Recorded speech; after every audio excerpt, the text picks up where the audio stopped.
আল্লাহ total কোরআনে নারী শব্দটা এটা ব্যবহার করছে 23 বার, পুরুষ যে শব্দটা এটা ব্যবহার করছে 23 বার।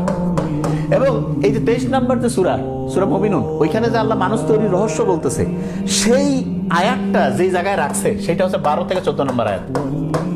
আমি চিন্তা করে দেখলাম যে মানুষ তৈরির যে প্রক্রিয়া, এখানে খুব গুরুত্বপূর্ণ একটা জিনিস আছে যেটাকে বলে ওভুলেশন। এইটা ছাড়া মানুষ তৈরি হতে পারবে না, ডিম্বপাত।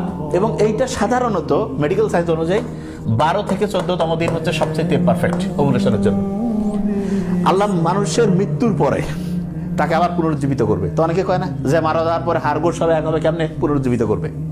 আল্লাহ বলছে যে তারা কি সন্দেহ করে যে আমি আবার তাদের জীবিত করতে পারবো কিনা?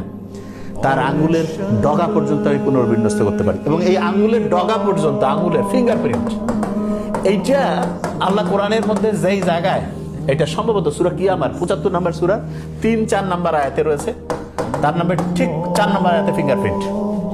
এটা গোটাল কোরআনটাকে যদি শুরু থেকে পড়তে থাকে, একদম শুরু থেকে, তাহলে ঠিক যেই পজিশনে ফিঙ্গারপ্রিন্টের আয়াতটা আল্লাহ দিয়েছেন সেটা হচ্ছে 5555।